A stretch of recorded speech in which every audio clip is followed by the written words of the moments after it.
Assalamu alaikum students, how are you? This is your teacher Miss Samia. Take out your new Oxford Modern English book 5 and take your pencil.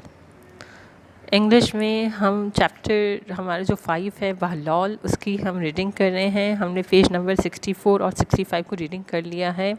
यहाँ तक हमने ये read किया कि बहलौल जो है वो एक कुक है। उनके घर में गेस्ट आए हुए हैं। जब उनके घर में गेस्ट आते हैं उनके घर में खाने को कुछ नहीं होता, तो इनकी ऑनर एक टिन निकालती है और उसे कहती है बहलौल को कि ये खाना पहले चिकन्स को खिला देना, अगर चिकन्स ठीक होंगी तो हम ये खाना गेस्ट को खिलाएंगे। जब ये खाना गेस्ट को देते हैं और गेस्ट खा लेते हैं खाना, तो वहाँ पर बहलौल आके ये कह देता है कि चिकन्स मर गई है, तो ऑनर परेशान हो जाती है। उसके बाद क्या होता है, अब हम ये रीड करेंगे। Yes, I am terribly sorry, I said please get rid of the food, I don't want you to suffer from food poisoning. Owner ने गेस्ट से कहा कि जाके अपना जो फूड है वो वोमिटिंग करके बाहर निकालो। तो वो सॉरी करती है अपने गेस्ट से और कहती है get rid of the food, food को बाहर निकालो। I don't want you to suffer from food poisoning, मैं नहीं चाहती कि आप लोग को फूड पॉइजनिंग हो जाए और आप लोग का पेट जो है वो ख़राब हो जाए। Never had they received such a request and never had I given such an advice in all my years. कभी किसी गेस्ट ने इस तरह से रिक्वेस्ट किसी से नहीं की होगी और ना ही हमने किसी को ऐसे एडवाइस किया। You can imagine the scene well enough, आप सोच सकते हैं किस तरह का सीन होगा। The house became a shambles, पूरा हाउस जो है वो शैम्बल्स है। शैम्बल्स डिफ़िकल्ट वर्ड्स है, इसको आप अंडरलाइन कर लें, यानी कि पूरे घर में शोर मच गया था। Over the next half an hour, पूरे आधे पौने घंटे के लिए। The counsellor and his wife looked very green, counsellor और उसकी जो वाइफ है वो परेशानी से ग्रीन हो गए थे, यानी कि उनके जो कलर है फेस के वो चेंज हो गए थे।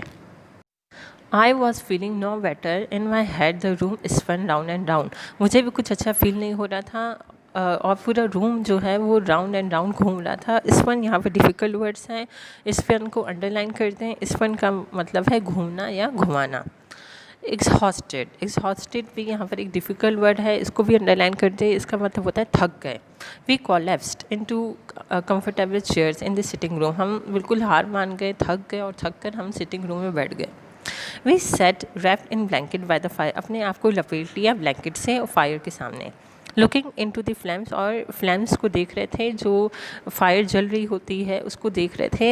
And trying not to think about what had happened, और चाह रहे थे कि ये सब कुछ जो अभी हुआ उसके बारे में हम ना सोचें।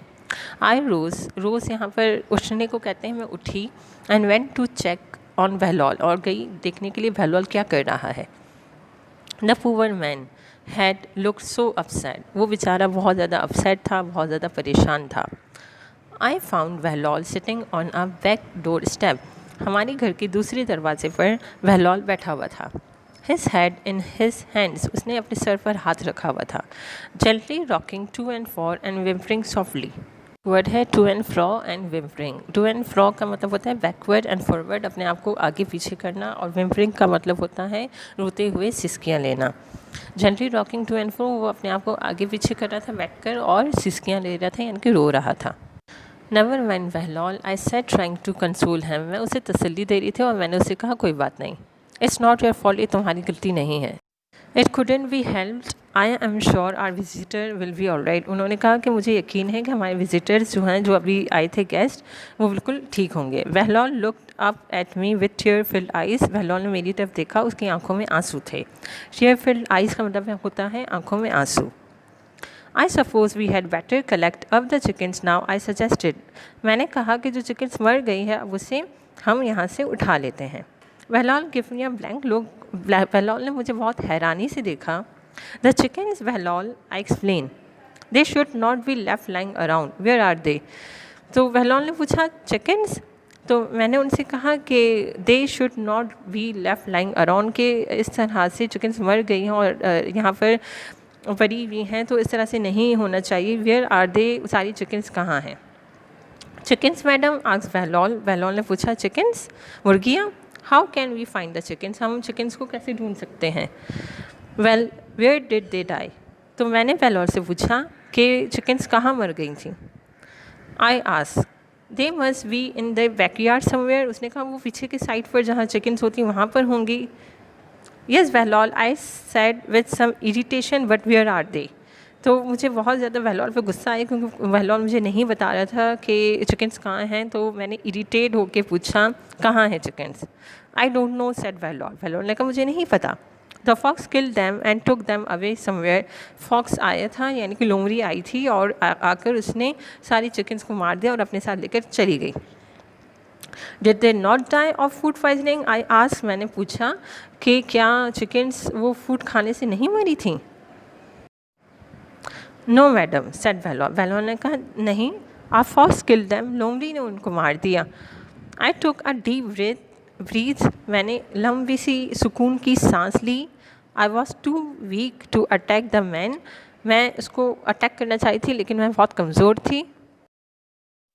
मैं वहाँ से I turn and walk unsteadily into the house, मैं वहाँ से टर्न होके चली गई। अनस्टेडली यहाँ पर एक डिफ़िकल्ट वर्ड है, इसको अंडरलाइन कर दें। यहाँ पर मतलब है डगमगाते हुए वहाँ से चली गई। I had some explaining to do an apology to Mac, क्योंकि मुझे अपने गेस्ट को एक्सप्लेन करना था कि कुछ मिसअंडरस्टैंडिंग हो गई थी और मुझे उनसे अपॉलॉजी करनी थी। अपॉलॉजी यहाँ पे एक डिफ़िकल्ट वर्ड्स है, इसको अंडरलाइन कर लें। इसका मतलब होता है सॉरी करना। मैंने सॉरी की उनसे, इसलिए मैं वहाँ से चली गई। तो आप लोगों ने देखा कि इस चैप्टर में एक छोटी सी मिसअंडरस्टैंडिंग की वजह से बहुत ज़्यादा प्रॉब्लम क्रिएट हुई और सिर्फ मिसअंडरस्टैंडिंग के उनको नहीं पता था कि चिकन्स कैसे डेथ हुई और उनको इतनी ज़्यादा प्रॉब्लम्स देखनी पड़ी। होप आपको चैप्टर समझ में आ गया होगा। आपका होमवर्क है कि आपको इस पूरी चैप्टर की रीडिंग करनी है। अब अपना बहुत ख्याल रखिएगा। अब न्यू वीडियो में हम आगे काम करेंगे। अल्लाह।